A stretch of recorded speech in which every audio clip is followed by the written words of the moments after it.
Welcome back to good morning आज। और अब शामिल करते हैं यस्टरडे टॉप स्टोरी। मुल्क भर के छोटे बड़े शहरों में शब बारात मजहबी अकीदत व एहतराम से मनाई गई। मसाजिद में खुसूसी इबादत का एहतमाम भी किया गया। शब बारात के मौके पर कराची समेत मुल्क के मुख्तलिफ शहरों में खुसूसी इंतजामात किए गए। शहरियों की बड़ी तादाद मसाजिद में खुसूसी इबादत में मशगूल रही। बड़े शहरों में लोगों की बड़ी तादाद ने कब्रिस्तानों का रुख किया और अपने प्यारों की कब्रों पर खुसूसी दुआ की और फूल चढ़ाए। बल्दियाती इदारों ने कब्रिस्तानों में रोशनी के खुसूसी इंतजामात किए। पुलिस की जानिब से शब बारात के मौके पर सिक्योरिटी के खुसूसी इंतजामात किए गए थे। और अब अखबारात के एडिटोरियल में कॉलमिस्ट क्या लिख रहे हैं, इस पर नजर डालने के लिए हमारे साथ मौजूद हैं नफीस नईम साहब। और आज का दिन खास भी है और साथ ही साथ इंटरनेशनल नर्सिंग डे भी मनाया जा रहा है और तमाम तरह की काविशें नर्सिस की जो है हमारी सोसाइटी के लिए उनकी कॉन्ट्रीब्यूशंस को सराहा जा रहा है। इदारे क्या लिख रहे हैं? जी हाँ, अगर नर्सिंग के हवाले से देखा जाए तो इस हवाले से डॉक्टर रमेश कुमार का एक आर्टिकल आया है द फ्यूचर ऑफ नर्सिंग, और उन्होंने एक्नॉलेज किया है नर्सिंग के रोल को, जो हेल्थ केयर सिस्टम में उनका किरदार होता है। रमेश कुमार के इनका कहना है कि पाकिस्तान में भी फिलंथ्रोपिस्ट और ह्यूमैनिटी जो लोग होते हैं जो कि हम इंसान की खिदमत करने वाले हैं, उनकी कमी नहीं है। उन्होंने इस हवाले से लियाकत अली खान जो फर्स्ट प्राइम मिनिस्टर थे उनका जिक्र किया कि जब उनको असैसिनेट किया गया उन्हें, तो वो उनकी बनियान तक फटी हुई निकली थी कि वो कितनी खिदमत करते थे इंसानियत का, उनको कितना दर्द था कि अपने पे तवज्जो नहीं देते थे, अवाम के लिए था। इस तरह उनकी बेगम थी राना लियाकत अली खान, जिन्होंने नर्सिंग एक मूवमेंट को, नर्सिंग मूवमेंट जो नेशनल नर्सिंग मूवमेंट का उन्होंने स्टार्ट किया उसको। और नाइटिंगेल, फ्लोरेंस नाइटिंगेल का जिक्र किया कि जो उन्होंने जो असल में जो जिसको तो कहते हैं पायनियर की थी जो मॉडर्न नर्सिंग की। तो इस हवाले से वो कहते हैं कि लेकिन असल मसला ये है कि पाकिस्तान में आज तक जो है वो नर्सिंग की हालत, नर्सों की हालत नहीं बदली है। आज भी वो अपने हुकूक की खातिर जंग लड़ रही हैं। आज भी हमारा एक माइंड सेट ये है कि इस वक्त हमें ज्वाइन किया है रमेश कुमार साहब ने, जिनका एडिटोरियल इस वक्त हम डिस्कस कर रहे हैं। अस्सलाम वालेकुम sir, welcome to good morning आज। कैसे हैं आप? बिल्कुल ठीक, आप कैसी हैं? ठीक है, सबको सलाम, सुबह सुबह गुड मॉर्निंग जी। सर, आपका एडिटोरियल इस वक्त हम डिस्कस कर रहे हैं, तो आप बताइए, आज आपने नर्सिंग के हवाले से वर्ल्ड इंटरनेशनल नर्सिंग डे है, तो आपने खराज तहसीन पेश किया है तमाम नर्सिस को, तो इस हवाले से अपने एडिटोरियल के बारे में बताइए। देखिए, पहली चीज ये कि मैं जब 2 दिन पहले कॉलम लिख रहा था तो मुझे पाकिस्तान की हिस्ट्री में मैं गया, तो मुझे 12 मई का दिन भी याद आया कि पाकिस्तान में 12 मई के दिन क्या हुआ था।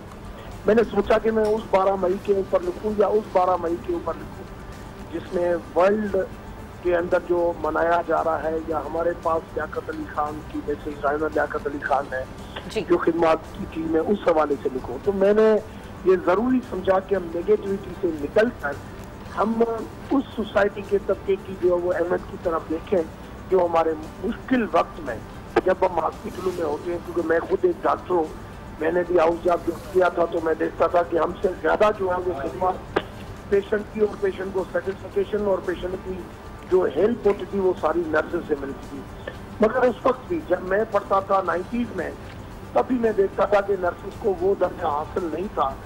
जब भी कोई पेशेंट आता था वो यही चाहता था कि हमें अच्छी कोई नर्स मिले, और जाते जाते उसको जरूर दुआ देकर चला जाता था, बेटा आपने बहुत खिदमत मेहनत की।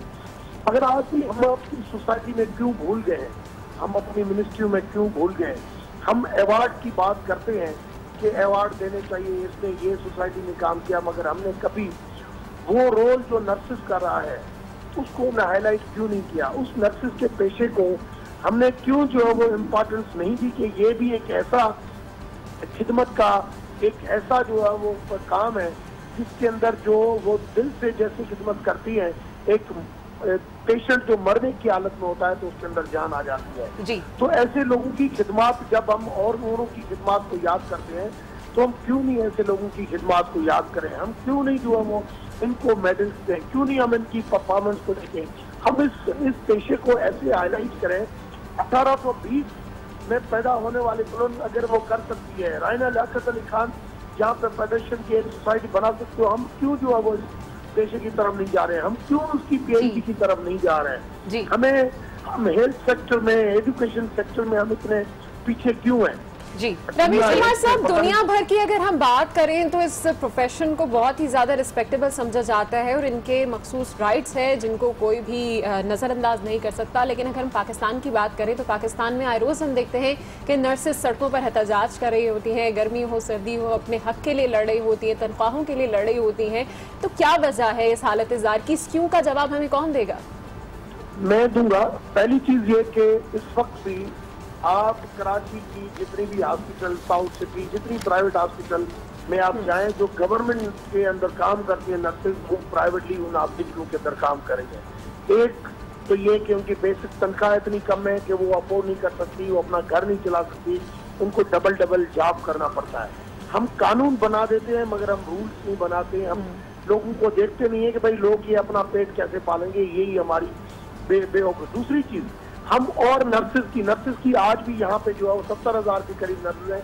आज भी हमें हमारे पास रोजाना दिन ब दिन हॉस्पिटलें बढ़ रही है, पॉपुलेशन बढ़ रही है, मगर हमने उसकी कभी भी नर्सेज की डिप्लोमा, कभी भी PhD की तरफ हम नहीं जाते। नर्सेज को जी बिल्कुल सर, आप बिल्कुल ठीक कह रहे हैं। इसी हवाले से PNC को भी काम करना चाहिए। और दूसरा ये कि ये इतना मोतबर पेशा है, जब वार्ड्स में डॉक्टर्स नहीं होते हैं तो यही नर्सेज होती हैं जो क्रूशल हालत में भी पेशेंट्स को देख रही होती हैं। लेकिन हम देखते हैं कि जहां पर मेडिसिन में या डॉक्टर्स की फील्ड में बहुत सारे स्टूडेंट आ रहे हैं, वहीं नर्सिंग की फील्ड में अब लोगों ने आना बंद कर दिया। और वो इसी वजह से कि नहीं, अब ये पेशा जो है उतना मोतबर नहीं रहा, इसमें इतने पैसे नहीं है, इसमें रिस्पेक्ट नहीं है, इसमें काम ज्यादा है, एहतजाज ज्यादा है। तो हम क्या करें कि इस पेशे की तरफ भी लोग दोबारा से अब आना शुरू हो जाएं? देखिए, पहली चीज तो ये कि हमें अवेयरनेस देनी पड़ेगी कि ये पेशा अच्छा है, और ऐसा माहौल सोसाइटी के अंदर देना पड़ेगा कि नर्सेज का जो पेशा है वो अच्छा है, और उसके इंसेंटिव ऐसे सेट करने पड़ेंगे कि लोग समझें कि आज नर्सेज जो है वो एक खिदमत करती है तो उसको इतनी सैलरी मिलेगी कि कम से कम वो अपना घर चला सकती है उसे। अगर हमने वो नहीं किया, कोई वक्त आएगा आप देखेंगी कि दिन ब दिन पॉपुलेशन बढ़ती जाएगी, नर्सेज आपकी कम होती जाएंगे जी, और आप अपनी घर की बहनों को, माओ को आप नर्सेज बनाने से आप ऐसे समझते हैं कि वो पेशा अच्छा नहीं है। बिल्कुल, हमें वो साइकोलॉजी लोगों की चेंज करनी पड़ेगी। अगर हमने चेंज नहीं की तो ये आप नोट करना है। के बाद जब आप देखेंगी कि हमारी आज भी जितनी नर्सेज आई हैं उससे ज्यादा हमारी जो है वो यहाँ पे जरूरत है, और उससे ज्यादा उतनी जो है वो उसके आती रही है, उसकी रिटायरमेंट नहीं हो रही है। तो हमें इस चीज की जो कमी आगे चल के हमारे लिए बहुत एक क्राइसिस पैदा होगा, जिस क्राइसिस को हमारी पॉलिसी ये है कि हम हमेशा जब हमारे पास कोई क्राइसिस आता है उस वक्त हम होशियार होते हैं। हमारा इलेक्ट्रिसिटी का प्रॉब्लम हुआ, हमें पता है कि हमें हर साल 2-3 हजार मेगावाट हमें अपनी प्रोडक्शन बढ़ाने के लिए, अपनी लोगों को टारगेट, लोगों की जो जरूरत है उसको पूरा करने के लिए हमें उतनी जो प्रोडक्शन, मगर हम जब खपत वहाँ पे जब बढ़ जाती है हम उसकी जो प्लानिंग नहीं करते हैं। अगर प्लानिंग की अगर कोई भी मुल्क चलता है तो वहाँ पे किसी न किसी, चाहे वो क्राइसिस हो, चाहे ठीक है, बहुत शुक्रिया रमेश कुमार साहब, आप हमारे साथ हैं। और डेफिनेटली नर्सेज की तरफ इस अप्रोच को बदलने की जरूरत है, इस प्रोफेशन को रिस्पेक्टेबल बनाने की जरूरत है। नफीस नईम साहब, आपकी जाने वापस बढ़ेंगे, और नर्सेज के हवाले से तो हमने मेरे ख्याल तफसीली तौर पर बातचीत कर ली। अब कुछ बात कर लेते हैं जो दूसरा मरहला, जो दूसरी बात वो कर रहे थे लोड शेडिंग के हवाले से, कि हमें पता भी होता है हमारे पास शॉर्टफॉल होने वाला है, हम कोई ना कोई एट दी एंड बहाना बना लेते हैं। जी हाँ, शायद उन्होंने आपकी बात भी सुन ली, आपने भी बड़ा शिकवा किया आज सुबह कि लोड शेडिंग के हवाले से। तो ये इदारिये भी आए हैं और इदारती नोट आए हैं। लोड शेडिंग की अजियत एक्सप्रेस का है, लोड शेडिंग का खात्मा हंगामी इक़दामात की ज़रूरत जंग का इदारती नोट है। इदारियों ने कहा है कि भाई हुकूमत बातें तो बहुत हो चुकी हैं, अमली तौर पर करने की ज़रूरत है। 21,800 आपकी जनरेशन वो आपकी डिमांड है, इसमें से आप 14,800 जो सिस्टम में आ रही है, 15,680 मेगावाट जो है वो आप पैदा कर रहे हैं, लेकिन सिस्टम में 14,800 मेगावाट है, 7,000 का शॉर्टफॉल है। आप किस तरह काबू करेंगे? इधर से सर्कुलर डेट भी जो है वो अपनी जगह पर है। डिस्ट्रीब्यूटर कंपनीज कह रही हैं कि हमें ये अगर अदायगी नहीं हुई तो मजीद मसाइल बढ़ेंगे। क्या कर रही है हुकूमत? हुकूमत ने बहुत दावे किए हैं कि 5,500 मेगावाट जो है वो 2017 के एंड पर आ जाएगा, 2018 में मुकम्मल लोड शेडिंग का खात्मा हो जाएगा 9,000 मेगावाट के बाद। अब तो इदारे भी इसी पर आने लगे कि अब लोड शेडिंग हो रही है तो क्या होगा, और न जाने उन बिजली घरों के मंसूबों का क्या हुआ, और तरक्याती कामों का क्या हुआ, मंसूबे K4 का क्या हुआ। बहुत शुक्रिया, नफीस नईम साहब हमारे साथ मौजूद थे और दो बहुत दिलचस्प और अहम टॉपिक्स जो हमने आज डिस्कस की। बिल्कुल, अब इसका हल जो है वो 2018 तक ही पता चल चुका है, क्योंकि यही डेडलाइन हमें दी गई। आगे बढ़ते हैं और दुनिया भर से भी कुछ खबरें शामिल करते हैं, जिसमें आपको बताएं कि PSL के लिए गैर मुल्की खिलाड़ी सिक्योरिटी खदशात के बायस नहीं आते। अफगानिस्तान ने मौजूदा हालात को जवाब बना लिया है। वेस्ट इंडीज और बांग्लादेश के बाद अफगानिस्तान ने भी पाकिस्तान आकर क्रिकेट खेलने से इनकार कर दिया। ये क्या बात हुई?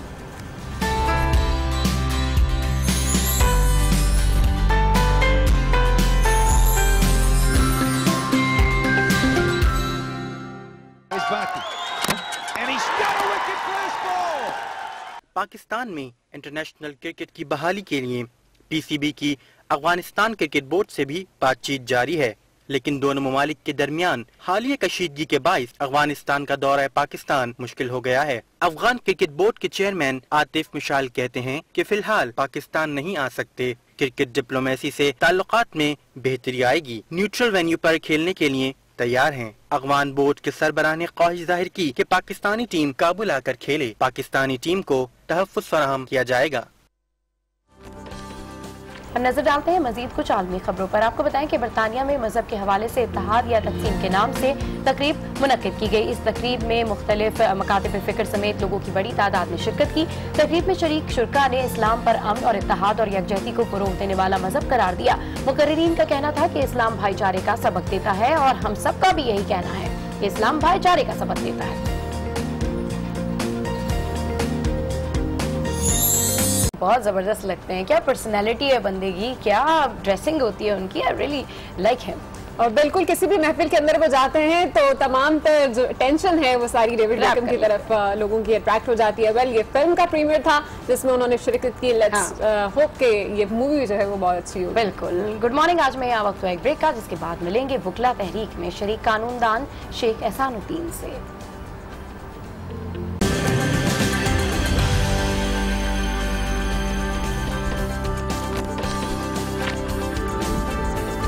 Welcome back to good morning. और जनाब, आज की तारीख भी आपके साथ शेयर करते हैं। आज के दिन यानी 12 मई को 2015 को नासा ने एक नई कहकशां दरियाफ्त की थी जो उन तक सबसे पुरानी कहकशां है।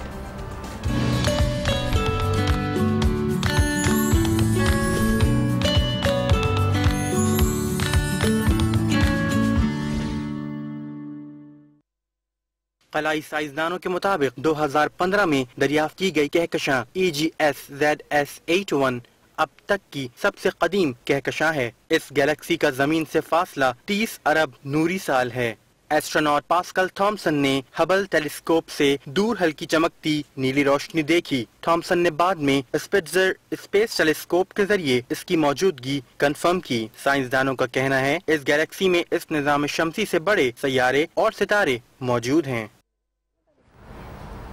और 12 मई की बात हो रही है तो 12 मई 2007 का पाकिस्तान की तारीख में स्याह तरीन दिन था, जब वकला तहरीक के दौरान कराची में इस वक्त के चीफ जस्टिस की आमद और इनके इस्तकबाल की तैयारी के दौरान बड़े पैमाने पर खून खराबा हुआ। साबिक चीफ जस्टिस इफ्तिखार मोहम्मद चौधरी की बहाली के लिए चलाई गई तहरीक में कानूनदान शेख एहसानुद्दीन भी पेश थे। उनसे मालूम करते हैं कि उन्होंने इस दौरान क्या क्या मुश्किलात फेस की।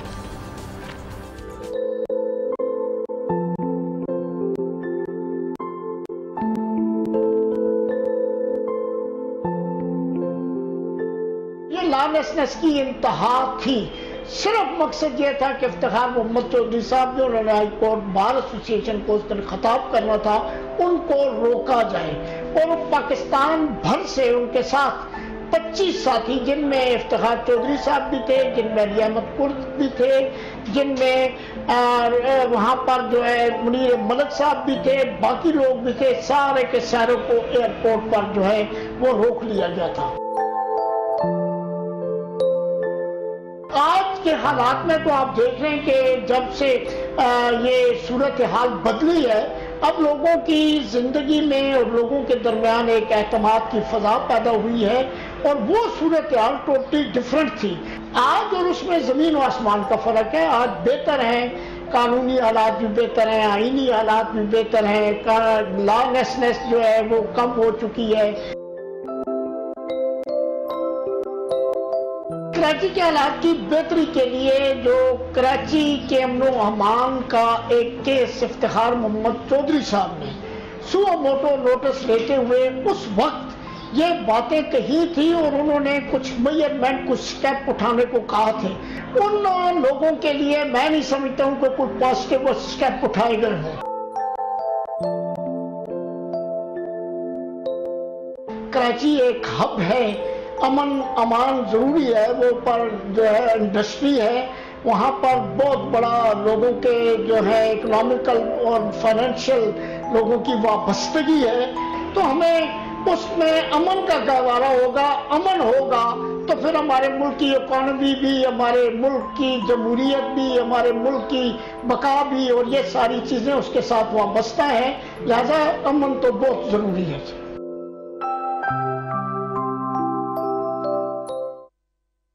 और 12 मई के हवाले से ही बात हो रही है कि आज के दिन जो है किस तरीके का सानिया पेश आया था। तो definitely Sindh high court bar की 50th एनिवर्सरी थी, जिसके लिए वकला जो है इस्तकबाल के लिए जा रहे थे एयरपोर्ट पे इफ्तिखार मोहम्मद चौधरी का, और उसके बाद जो है वो सानिया पेश आया। तो इसी हवाले से वकला जो है आज का दिन यानी कि सैटरडे को ब्लैक सैटरडे के नाम से मंसूब करते हैं। गुड मॉर्निंग, आज में यहाँ वक्त हुआ एक ब्रेक का, जिसके बाद मिलवाएंगे आपको।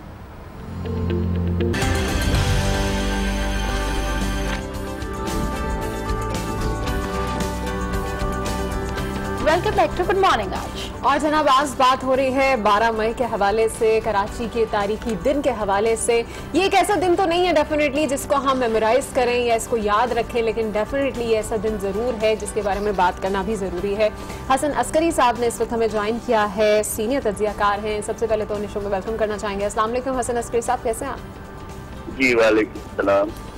जी हसन साहब, बात हो रही है कराची के हवाले से। 12 मई आज का दिन बड़ा ही तारीखी ये दिन था, लेकिन अफसोस की बात यह है कि तारीख जो है वो कोई पाकिस्तान या कराची की हिस्ट्री में कोई अच्छी तारीख नहीं रही। लेकिन 2007 से अगर हम कंपेयर करें आज का कराची, कितना फर्क महसूस करते हैं, क्या डिफरेंसेस देख रहे हैं? देखिए, आपने ये दुरुस्त फरमाया कि 12 मई 2007 को जो यहाँ वाकयात हुए थे वो बहुत ही अफसोसनाक वाकयात थे, जिन पे अब भी हम अफसोस और गम का इजहार करते हैं। 2007 और आज के कराची में बहुत फर्क हो गया है, क्योंकि उस जमाने में हमने देखा है कि जो लेवल ऑफ वायलेंस था, तशद्दुद जो शहर में था, वो बहुत ज्यादा था। आज की निस्बत एक खौफ की फिजा भी हमें नजर आती थी। दूसरा ये है कि 2007 में MQM को तकरीबन मुकम्मल कंट्रोल था शहर का, और वो शहर को बंद भी करवा सकते थे, चला भी सकते थे। आज एक तो हम देख रहे हैं कि पिछले 2 साल में जो रेंजर्स, पुलिस और लॉ इन्फोर्सिंग एजेंसीज ने काम किया है, उसकी वजह से तशद्दुद के वाकयात में बहुत कमी आई है। लोगों की जिंदगी अब पहले से हमें बहुत बेहतर नजर आती है। अगरचे चैलेंजेस कराची में अब भी हैं, मुश्किलात और वाकयात अब भी वहाँ होते रहते हैं, स्ट्रीट क्राइम भी वहाँ मौजूद है। लेकिन अगर आप पीछे चले जाएं, 10 साल पीछे चले जाएं, तो आपको बहुत ज्यादा फर्क जो है वो नजर आता है, बेहतरी की तरफ हमें नजर आता है। और दूसरा बड़ा फर्क 2007 में और 2017 में ये बनता है कि अब MQM जो है वो एक मुत्तहिदा पार्टी नहीं है, बल्कि आप ये कह सकते हैं कि 3 मुख्तलिफ किस्म के ग्रुप्स हैं जो कि महाजरीन के वोट कराची में क्लेम करती हैं। जी बिल्कुल, एक बड़ा मिसहैप था बिल्कुल 12 मई के हवाले से। अच्छा, आपने कहा कि पहले जैसा आप कराची नहीं रहा है, तो डेफिनेटली अमन व अमान की सूरत हाल काफ़ी बेहतर है। और गवर्नर सिंध ने रिसेंटली एक सेमिनार से खिताब करते हुए कहा कि कराची जो है तेज़ी से तरक्की कर रहा है, और अब उनकी जो पूरी जो फोकस है उनका वो है कि माशरती तरक्की करे और मजीद नए मनसूबे जो है वो यहाँ पर लाए जाएँ, और मजीद शहर को जो है वो उसके अमन व अमान को बरकरार रखा जाए। तो मजीद क्या इकदाम किए जा सकते हैं ओवरऑल सोसाइटी के लिए, ओवरऑल कराची के लिए, क्योंकि जैसा कि आपने कहा कि अभी भी बहुत सारे चैलेंजेस तो हैं? देखिए, इस वक्त मेरा ख्याल है 2-3 चीजों की तरफ यही बुनियादों पे तवज्जो देनी चाहिए। अव्वल तो ये है कि जो लोगों को जो बुनियादी सहूलतें हैं, वो मेरा ख्याल है चाहे लोकल गवर्नमेंट हो, चाहे वो आपकी सूबाई हुकूमत हो, वो जो बुनियादी जो सिविक अम्यूनिटी सहूलतें होती हैं उसको बढ़ाने की ज़रूरत है। क्योंकि हमने ये देखा है कि और दुनिया में भी जो बड़े शहर होते हैं, अगर वहाँ पे शहरी सहूलतें बढ़ा दी जाए तो वहाँ पे लेवल ऑफ वायलेंस जो है और छोटा जो हम क्राइम जो होता है, जिसको हम स्ट्रीट क्राइम कहते हैं, ये चीज़ें खुद ब खुद नीचे की तरफ गिर जाती हैं। इस वक्त कराची में कुछ सड़कों पे काम तो हो रहा है, लेकिन मेरा ख्याल ये है कि पानी की कमी है, सूरज का बंदोबस्त होना और बुनियादी सहूलतें, ट्रांसपोर्ट का इम्प्रूव होना, इस तरफ अगर पहली तवज्जो दी जाए और गवर्नर साहब और चीफ मिनिस्टर इस तरफ तवज्जो दें तो मेरा ख्याल है कराची की सूरत हाल जो है आज से भी मजीद बेहतर हो सकती है। और लेकिन साहब आप हमारे साथ लाइन पर मौजूद रहिएगा। अभी हमें ज्वाइन किया है अफजल नदीम डोगर साहब ने। अस्सलाम वालेकुम sir, welcome to good morning. आज 12 मई रहे कराची के हवाले से डिफरेंस पे बात कर रहे हैं कि 12 मई 2007 का कराची और आज 12 मई 2017 के कराची में क्या फर्क देख रहे हैं आप? वालेकुम अस्सलाम। जो एक्चुअल है वो तो जो बात अभी हो रही थी कि कोऑर्डिनेशन बहुत ज़रूरी है। उस वक्त सारा कुछ हो रहा था कोऑर्डिनेशन के साथ कि उस वक्त जो जनरल परवेज मुशर्रफ की जो हुकूमत थी या उनके जो लोग थे और उस वक्त जो सूबाई हुकूमत के अलावा जो यहाँ जो लोकल सतह पे जो हुकूमत थी या फेडरल हुकूमत के लोग थे वो सारा एक तरह से हो रहा था सब कुछ। अब इस वक्त जो कराची की सिचुएशन है इसमें हम कह तो सकते हैं चीज़ों को, लेकिन अगर फेडरल गवर्नमेंट अलग है, सूबाई गवर्नमेंट अलग है, फिर उसके नीचे जो है वो शहरी हुकूमत एक अलग है, गवर्नर जो हैं वो एक अलग उस पे हैं। तो शहर की अगर हम तरक्की और उसके हवाले से अगर हम बात करें 12 मई के और आज में फ़र्क ये है कि कोऑर्डिनेशन वो नहीं है जो उस वक्त इदारों के अंदर थी। वो के बहुत सारी गलत चीज़ें हुई, बहुत सारे वो उनका नेगेटिव इम्पैक्ट पड़ा उसके ऊपर, लेकिन एक्चुअली जो हम तरक्की की तरफ जाएं, जब हम शहर के हालात या शहरियों के फायदे की तरफ जाएं तो मैं नहीं समझता कि उस हवाले से जो है वो सिचुएशन कुछ बेहतर है। ठीक, अफजल नदीम डोगर साहब ये बताएगा कि ये सारी सिचुएशन तो आपने खुद देखी थी, ये तमाम तो सूरत हाल आपके सामने थी, कवरेज भी रही सारी ओवरऑल, क्या तासुरात थे उस टाइम पर लोगों के? कत्लेआम होता रहा, कराची जो कि एक ऐसा रोशनी वाला शहर था उसकी तारीख को ये हमेशा तक के लिए ये एक अंधेरा बाब जो है वो रह गया। क्या आपने उस टाइम पर देखा? ये तक ये सिलसिला जारी रहा, हुकूमत जो थी या हुकूमत के जो इदारे थे वो इसमें नाकाम रहे, ये तो एक हकीकत है। और उसके बाद ऑन भी किया गया। अब हम चाहते हैं कि उसका रद्द-ए-अमल में आज अगर 10 साल उसको गुजर गए हैं या काफी साल मजीद जो है वो उसमें इन्वेस्टिगेशन होती रही वो हुई, तो लेकिन आज तक उसका कोई नतीजा नहीं निकल सका कि कोई उसको जिम्मेदार जिनको ठहराया गया उनको किसी को गिरफ्तार किया गया, या गिरफ्तार किया गया तो सजा किसको मिली। जो आलाकार थे नीचे कुछ कारकुन वर्कर टाइप लोग थे उस टाइप की गिरफ्तारियां तो हुई, लेकिन जो उसके पीछे जो अनासर थे उनके खिलाफ ताहाल कोई कार्रवाई नहीं हुई जिसको कि पॉलिटिकल उसकी तरफ ले जाया गया। मैं समझता हूँ कि सिर्फ एक कराची का इलाका नहीं था, कराची के तकरीबन उस वक्त 70। ठीक है, हसन साहब आप हमारे साथ ही रहेगा। इस वक्त हसन अस्करी साहब भी हमारे साथ लाइन पर मौजूद हैं, उनकी जानिब बढ़ेंगे। हसन साहब, जैसे कि अभी रीम साहब भी यही बात कर रहे हैं और हमारे जहनों में भी यही सवाल है कि 10 साल गुजर चुके हैं लेकिन गुरसा आज भी इंसाफ के मुंतजर हैं। जो जिन्होंने ये दहशत फैलाई कराची में वो आज भी दंदनाते फिर रहे हैं। हमारे जो इंसाफ के मयार है वो इतने सुस्त रवि का शिकार क्यों है? देखिए, हमारे रास्ते में सियासी मसलहतें और वक्त के साथ नए मसाइल के पैदा होने की वजह से पिछली बातों को जो है तवज्जो नहीं देते। असूली तौर पर तो ये बात बिल्कुल ठीक है कि जो अफसोसनाक वाक़यात हुए थे 12 मई 2007 को उनके जिम्मेदार लोगों को पकड़ा जाता और अंदाज़ा भी है कि उसमें कौन से लोग शामिल थे। लेकिन ये है कि जो हमारी उसके बाद हुकूमत आई, उस वक्त परवेज मुशर्रफ की हुकूमत थी, फिर पीपल पार्टी की हुकूमत शुरू हुई जो अब भी पीपल पार्टी की प्रोविंशियल हुकूमत है।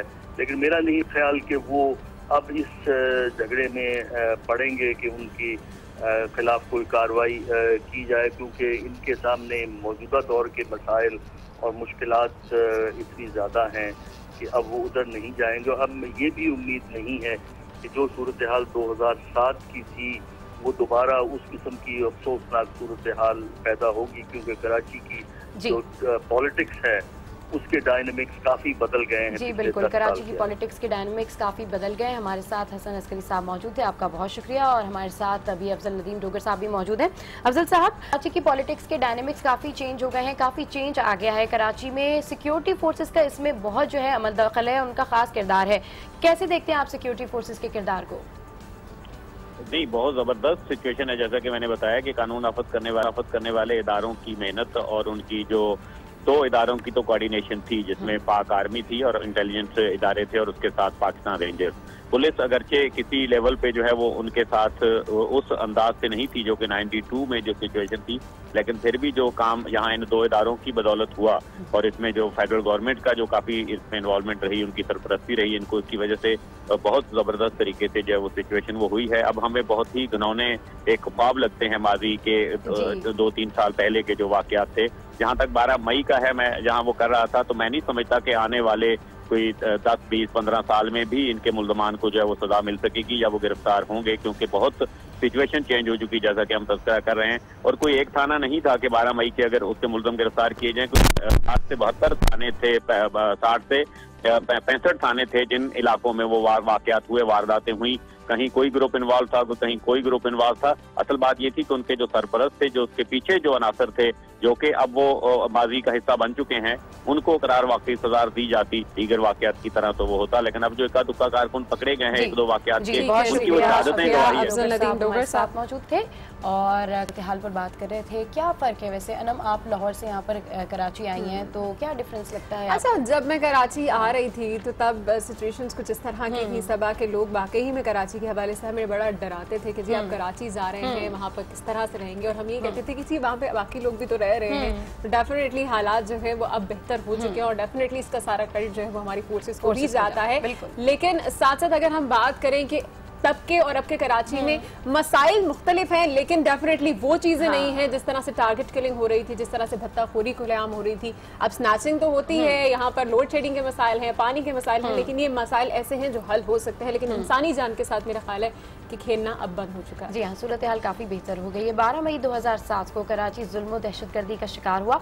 सिंध में उस वक्त मुस्लिम लीग काफ और उसकी इत्तेहादी MQM की हुकूमत इस बदनज़मी और कत्लो गारत को रोकने में मुकम्मल नाकाम। Good morning. आज की टीम ने MQM के रहनुमा अली रज़ा अब्दी से मुलाकात की है और मालूम किया है कि 12 मई 2007 के कराची और आज 10 साल बाद के कराची में क्या फ़र्क है।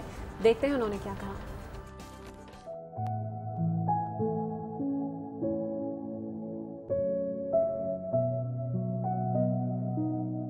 12 मई 2007 को सुबह जल्दी उठे थे और हमें सबको हिदायत थी कि तिब्बत सेंटर पे जो हमारा जलसा है उसकी अरेंजमेंट्स के लिए वहाँ पे उसको देखने के लिए जाना था। और सुबह को फजर के बाद फिर घरों से निकले और निकलने के बाद वहाँ पे लोग आना शुरू हो गए थे। थोड़ी ऐसे जैसे टाइम गुजरता गया तो उसके बाद तिब्बत सेंटर से लेके गुरु मंदिर तक इतनी आवाम आ गई थी वहाँ पे कि पूरी उसकी टेल गुरु मंदिर तक थी। उसी वक्त तकरीबन 11, साढ़े 11, 12 बजे तक जब चीफ जस्टिस साहब लैंड कर चुके थे तो पटेल पाड़ा की तरफ से जो टेल थी इसकी जलसे की उस पर फायरिंग हुई।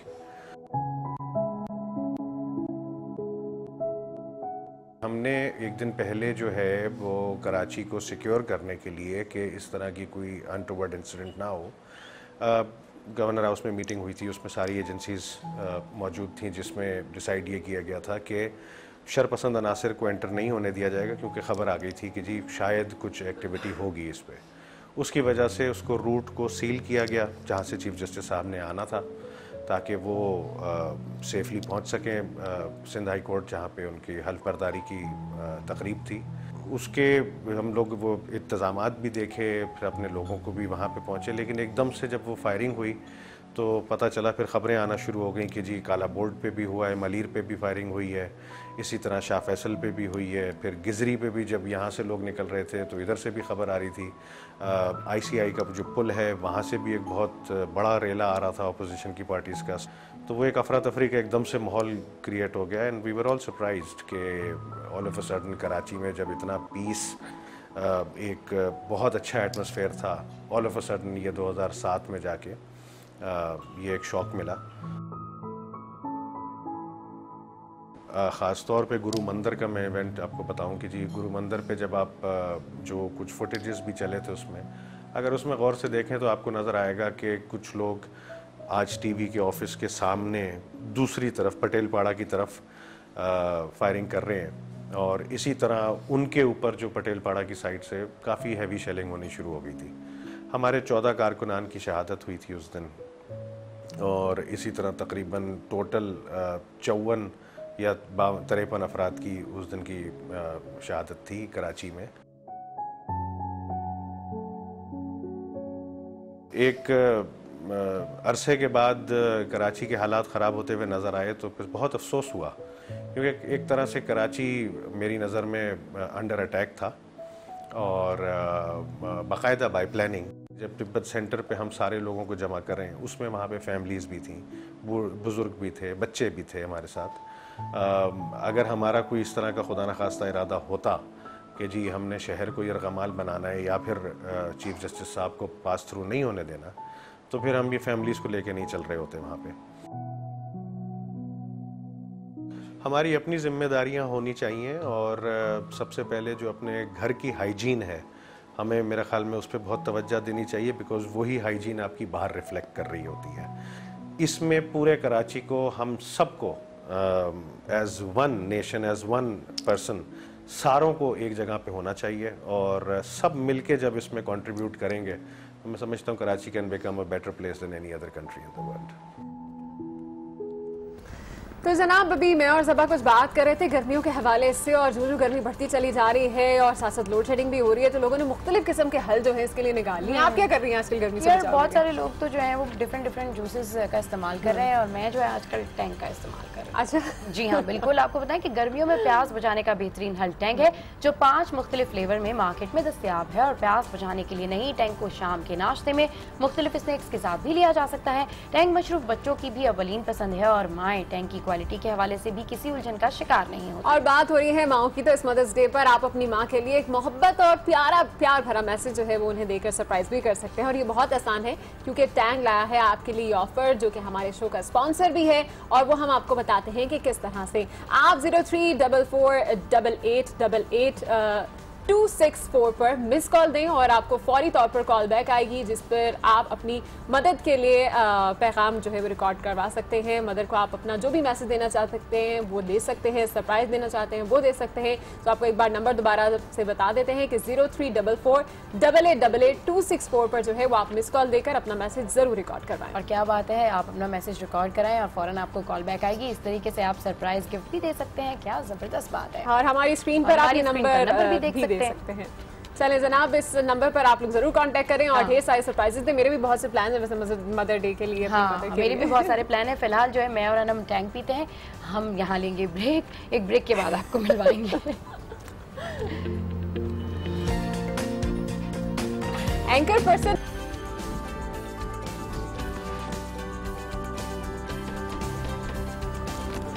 Welcome back to good morning guys.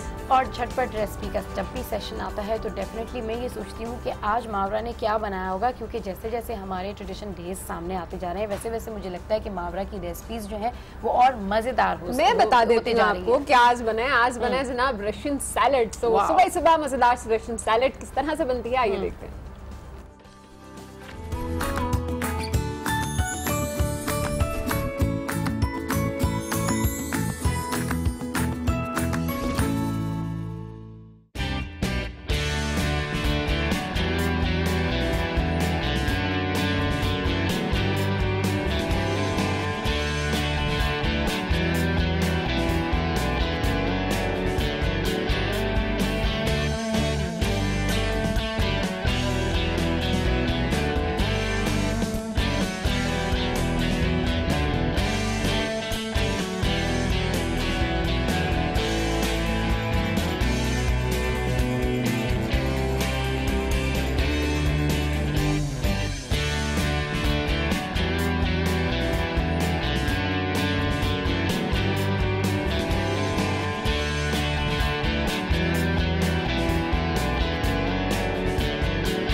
जनाब वैसे तो हर घर में मुख्तलिफ तरह की रशियन सैलड बनती है, लेकिन ये जो सैलड थी मुझे ऐसा लग रहा था कि ये इतनी ज़्यादा इसमें तमाम न्यूट्रिशंस कंप्लीट हैं कि अगर आप इसको मॉर्निंग के टाइम में खाएंगे तो फिर आपको पूरा दिन किसी किस्म की ऐसी खाने पीने की जरूरत है वो फील नहीं होगी। काफी ज़्यादा जब भी आपके सारे न्यूट्रिशन जो है वो कंप्लीट हो तो डेफिनेटली उसको डाइजेस्ट करने के लिए एक अच्छा सा मशरूब या एक अच्छे से ड्रिंक की जरूरत होती है, और उसके लिए टैंग है ना, तो टैंग पीजिएगा और मजे कीजिएगा और देखिएगा कि क्या कॉम्बिनेशन बनती है वैसे कि रशियन सैलेड के साथ टैंग की। और टैंग का कौन सा फ्लेवर लिया जाए ये भी बड़ा एक मरहला होता है। वैसे पर्सनली मुझे तो इसमें मौसम्बी बड़ा पसंद है, आपको कौन सा पसंद है?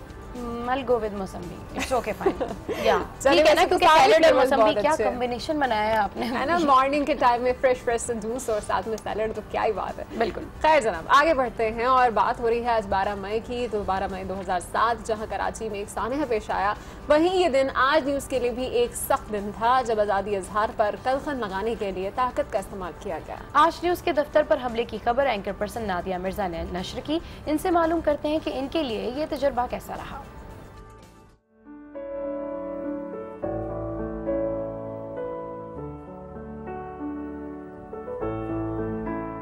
बहुत पीछे आप मुझे ले गए 12 मई की बात करके, लेकिन ये बड़ा जिसको कहना चाहिए कि it was a black day.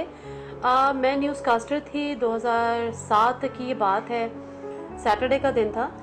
मेरा रोस्टर में नहीं था, मतलब मेरा शेड्यूल नहीं था, लेकिन उसका जो हमारे डायरेक्टर न्यूज़ थे, क्योंकि उन दिनों बड़ी ट्रांसमिशंस होती थी। 12 मई से पहले हम चीफ जस्टिस की भी पूरी वो कैंपेन चल रही थी, प्लस ये वकला रैली और ये सब चीज़ें हम कर रहे थे। ये तो वहमो गुमान में भी नहीं था कि इस तरह से ये सब कुछ हो जाएगा, लेकिन बहरहाल जिस वक्त ये स्टार्ट हुआ और माहौल बड़ा अजीब टेंस हो गया था। बाहर की खबरें हम तक नहीं पहुंच रही थी, हम तक सिर्फ वो पहुंच रहा था जो हमें बताया जा रहा था। ना ऐसा दिन हमने अपनी तारीख में ना पहले कभी देखा था उससे पहले, और आज तकरीबन 10 साल गुजर जाने के बावजूद ऐसा दिन दोबारा नहीं आया कि इस तरीके से जो मैदान जंग बना हुआ और उसके बाद एक चैनल पे, एक मीडिया हाउस पे आप अटैक करें और फिर कोई उनकी मदद को ना आए, लाइव ट्रांसमिशन हो रही है। तो मेरा ख्याल है कि वो एक बहुत बड़ा एक सबक था। तारीख तो नहीं भूली, लेकिन करने वाले अब कम से कम दोबारा ऐसी करने की जहन में ला भी नहीं सकते, सोचेंगे नहीं। It was the most horrible day of Karachi history. मैं ये नहीं कहूँगी कि फसादात कराची में नहीं हुए, कराची में बहुत ज़्यादा फसादात हुए, इससे बड़े बड़े फसादात हुए। एक्चुअली वो फसादात कस्बा कॉलोनी के वाक़े आप देख लीजिए, मुख्तलिफ देख लीजिए, लेकिन शायद वो फसादात उस वक्त की पैदावार थे या उस वक्त होते हुए थे जब मीडिया इतना इंडिपेंडेंट नहीं था या प्राइवेट मीडिया इतना सामने वाले नहीं था। Since the media is there, like जो इलेक्ट्रॉनिक मीडिया प्लस जो प्राइवेट मीडिया, उसने ऐसी चीज़ों को हाईलाइट ज़्यादा किया। तो उस तारीख में अगर हम देखें तो ज़ाहिर है 12 मई 2007 जैसा दिन हमारी तारीख में नहीं मिलता।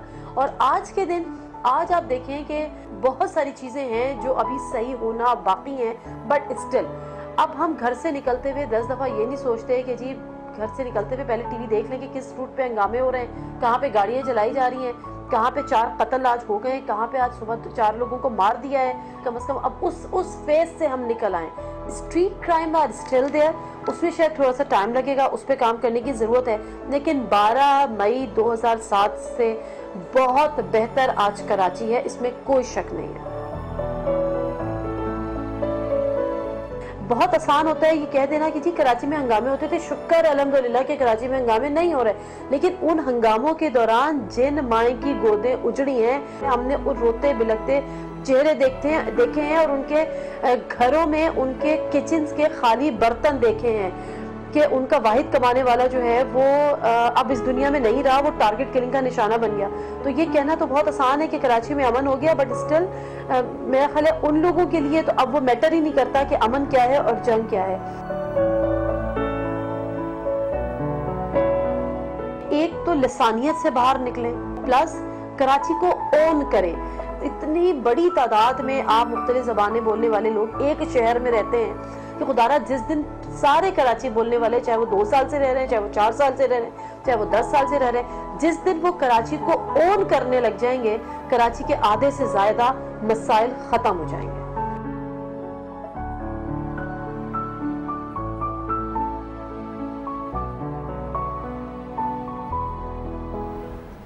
तो तो आपने एंकर पर्सन नादिया मिर्ज़ा की बात सुनी कि किस तरीके से वो बता रही हैं कि उस दिन उनकी शिफ्ट भी नहीं थी, लेकिन फिर भी वो उस दिन आई नहीं थी और उसके बावजूद जैसे ये हादसा पेश आया तो क्या उनकी कैफियत थी। और आज न्यूज़ ने इस पूरे सिनेरियो को कितने मुतवाज़न तरीके से सॉर्ट आउट किया। तो हेड्स ऑफ टू आज टीवी जो हमेशा से सहाफ़त के शोबे के अंदर अपनी जितनी भी इसकी इक़दामात हैं, खिदमात हैं, वो निभाता आ रहा है। चलें लेते हैं यहाँ पर एक छोटी सी ब्रेक, जिसके बाद आपको मिलवाएंगे पाकिस्तान के चमकते सितारों से। Don't go anywhere, stay with us, keep watching good morning आज।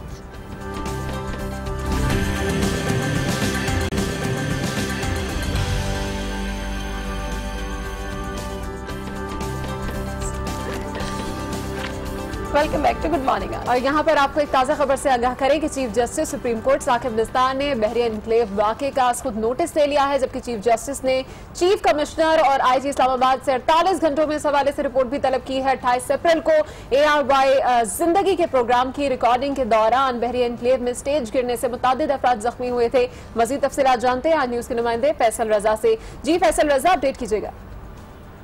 जी बिल्कुल, chief justice of Pakistan justice Mian Saqib Nisar ने जो है वो बहरिया एनक्लेव में जो एक रैक गिरा था, जो एक स्टैंड गिरा था, उस पर जो है बहुत से लोगों की जो है वो हलाकत भी हुई और जख्मी भी हुए और इस पर जो है वो असखुद नोटिस लिया है और चीफ कमिश्नर इस्लामाबाद और आईजी इस्लामाबाद से 48 घंटों में जो है वो रिपोर्ट तलब की है। ये बहरिया एनक्लेव का वो इलाका है जो कि मलिक रियाज जो है वो इसको रन करते हैं और इस इलाके में जो है ये वाकया हुआ था, इसको अनफॉर्चुनेटली न तो मीडिया ने और न ही जो है वो किसी जगह पे इसको रिपोर्ट किया गया। सोशल मीडिया पर मुतअद्दिद जो खबरें आई उस पर जो है वो चीफ जस्टिस ने नोटिस लिया है और चीफ कमिश्नर इस्लामाबाद और आईजी इस्लामाबाद से फौरी तौर पर 48 घंटों में रिपोर्ट तलब की है। ये ARY का एक प्रोग्राम था जिसकी रिकॉर्डिंग वहां पर चल रही थी और इस रिकॉर्डिंग के दौरान ये रैक गिरा था, ये स्टेज गिरा था, जिसके बायस जो है वो बहुत सी जो है वहां पर वो लोग जख्मी हुए और हलाकतें हुई। जी फैसल रजा अपडेट कर रहे थे, आपका बहुत शुक्रिया। और हमारे साथ इस वक्त स्टूडियोज में मौजूद हैं पाकिस्तान की चमकता सितारा निब्रा सलीम, जो बहुत अच्छी नात पढ़ती हैं। आइए इनसे मिलते हैं। अस्सलाम वालेकुम, वेलकम टू गुड मॉर्निंग आज। कैसी हैं निब्रा? वालेकुम सलाम, अल्लाह का शुक्र है, आप सुनाएं? हम लोग बिल्कुल ठीक ठाक। निब्रा, अभी ऑफ एयर इतनी खूबसूरत सी आप नात सुना रही थी और हमारा दिल नहीं किया कि हम सर पे दुपट्टे ना लें, क्योंकि जिक्र इतना खूबसूरत आप छेड़ने वाली हैं। तो सबसे पहले तो एक नात, क्योंकि आज के दिन की मुनासबत से भी हम चाहेंगे कि आप जरूर सबसे पहले हमसे आगाज करूंगी, इंशाल्लाह नात। जी अल्लाह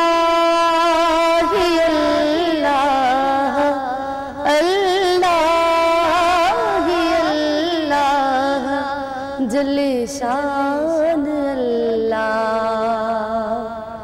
अल्लाह ही अल्लाह, अल्लाह ही अल्लाह जले शान अल्लाह। तेरो नाम लिए मेरी हो गए तसल्ला, अल्लाह ही अल्लाह, अल्लाह ही अल्लाह जले शान अल्लाह। तू रहीम तू करीम तू सत्तार तू गफार तू रहीम तू करीम तू सत्तार तू गफार। बरसत गरम जेम बरसत हरम जेम नूरे तजल्ला, अल्लाह ही अल्लाह, अल्लाह ही अल्लाह जले शान अल्लाह। हर गुनाह हर खता माफ कर मेरे खुदा, हर गुनाह हर खता माफ कर मेरे खुदा।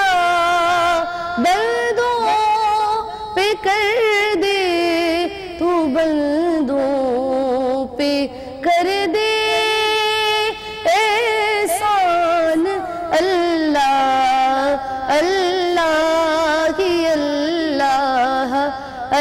अल्लाह ही अल्लाह जले शान अल्लाह तेरो नाम लिए मेरी होवे तसल्ला अल्लाह ही अल्लाह अल्लाह ही अल्लाह जले शान जबरदस्त आपने हम पढ़ी है, बहुत ही जबरदस्त। अच्छा ये बताएं, आप नातख्वानी भी कर रही हैं तो कब से कर रही हैं? वैसे तो बचपन से ही कर रही हूँ, क्योंकि घर का माहौल ऐसा था, इस्लामी माहौल था। हाँ। उसके बाद मीडिया में आए हुए 7 to 8 years हो चुके हैं। सही। अच्छा कोई नात भी सुनना चाहेंगे आपसे? कोई नात सुनाइए। आप सा दोनों जहां में नजर आया ही नहीं, आप सा दोनों जहां में नजर आया ही नहीं, क्योंकि अल्लाह ने फिर और बनाया ही नहीं, क्योंकि अल्लाह ने फिर और बनाया ही नहीं। आपने जब से नवाजा है या रसूल अल्लाह, आपने जब से नवाजा है या रसूल अल्लाह, मैंने दामन किसी चौखट पे बिछाया ही नहीं, मैंने दामन किसी चौखट पे बिछाया ही नहीं। जब कहा कब्र में आका ने कि ये मेरा है, जब कहा कब्र में आका ने कि ये मेरा है, फिर नकीरों ने मुझे हाथ लगाया ही नहीं। सुभान अल्लाह, बहुत जबरदस्त आपने नात पढ़ी। आप सा दोनों जबरदस्त, सुभान अल्लाह, बहुत खूबसूरत आपने नात जो है वो पेश की है। बहुत शुक्रिया शो में आने के लिए। और ये इतनी खूबसूरत सी महफिल है, सबा दिल ही नहीं करता कि रुके, लेकिन क्योंकि वक्त जो है वो खत्म हो चुका है और हमारी पूरी कोशिश होती है कि हम इस तरह का टैलेंट जो है वो आप लोगों के सामने लाएं। और आज का जो टैलेंट था मुझे तो पर्सनली बहुत अच्छा लगा। हाँ बिल्कुल। अच्छा अनम, रमजान की कुछ बात करते हैं। रमजान की तो आमद भी है ना, तो आप जो है ये बताएं अपनी क्या तैयारी की है? बहुत सी तैयारियां हैं रमजान की। शाबान मेरा ख्याल है रजब से शुरू हो जाती हैं तमाम तैयारियां। खैर रमजान में भी हमारी जो है वो ट्रांसमिशंस जारी रहेंगी। गुड मॉर्निंग, आज से फिर वक्त इतना ही। इंशाल्लाह नेक्स्ट वीक आपसे मुलाकात होगी, सेम टाइम सेम चैनल। अपना बहुत ख्याल रखिएगा, दुआ में याद रखिएगा and keep watching. Good morning आज।